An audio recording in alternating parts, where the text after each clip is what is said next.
Be seated. Court is now in session for the trial of Mr. Trigger Gooderman.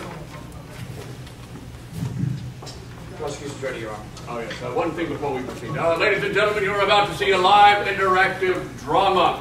From time to time, your input will be required. Please notice the screen here. Perhaps you will see the words press or don't press, in which case you will vocalize your choice. Perhaps you will see present or don't present. Once again, we wish you to vocalize your choice. If the court records appear on the screen, please vocalize your choice for the evidence to be presented in court. Now, yes, that's all. May we proceed, please? Prosecution is now ready, Your Honor. And the defense is ready, Your Honor. What? We're ready to go! Oh, yes, thank you. Give me a moment to adjust my hearing aid.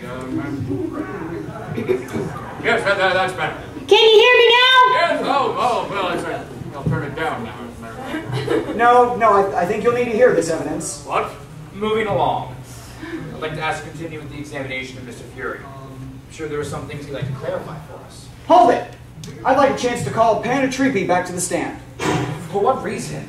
His testimony was already stricken from the record once. Would you have us repeat that farce? His testimony was never stricken from the record. What? Well, that's true. It was only put in a doubtful light.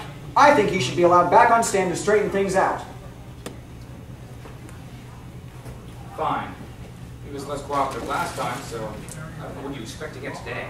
Considering the amount of information I've pulled out of uncooperative witnesses recently, I think I deserve this one. I'm going to allow it. Will Panda Trippy please take the stand? Hail, man. What? I think he really needs to adjust that hearing aid. I think he's just a little shocked by the brashness, Maya. Yeah. We'll see who this helps, right? I highly doubt he says anything that will change anything.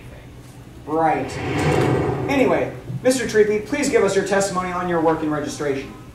As part of my job in registration, I'm in charge of checking in many of the volunteers into the convention. When Harlan checked in, he was wearing a very well-made Link costume. I was really excited when he checked in because of how close his costume was to the actual art. One thing bothered me, though. He didn't have a sword. Oh, so Mr. Fury couldn't have been the murderer anyway, since he didn't have a sword. Thanks for doing my job for me, right? We've still got a cross-examination to do, guys. Oh, well, go on then. You said Mr. Fury wasn't carrying a sword, correct? No, not even a weapon. Wouldn't you say it seems odd that someone with such an awesome costume wouldn't be carrying such an important part of it?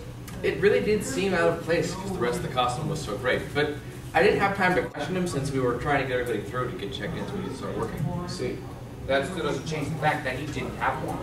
Well, there was a VIP event on Thursday this year, and I suppose he could have gotten access to the dealer's room then. And he could have gotten one there. It's also pretty common for people not to carry their weapons to registration so they don't get peace-bound. Objection! It's against convention rules to travel with a weapon that is not peace-bound. And I'd imagine that a volunteer would suffer even stiffer penalties for violating this rule. Harlan Fury may be aggressive, but he's not stupid. Objection! Though convention officials try to catch everyone who doesn't have his or her weapon peace-bonded, the crime happened early enough that it's possible Mr. Fury hadn't been caught yet. Hold it! That's just speculation! Unless you have any evidence to back it up, I'll have to insist that it is struck from the record. It may just be speculation, but there's no way to disprove it either. I intend to fully explore this theory today. I'll allow it.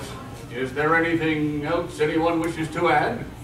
What have you got now, Edgeworth? Still doesn't mean the person who committed the murder was Harlan Fury.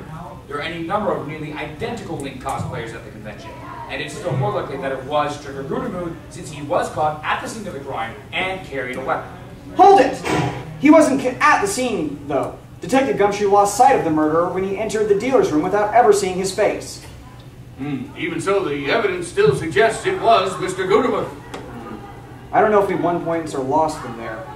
All right, well, in any case, I'm ready to call my next witness. Well, very well, Mr. Trippy. You may take your leave. Finally, maybe I can go enjoy the con.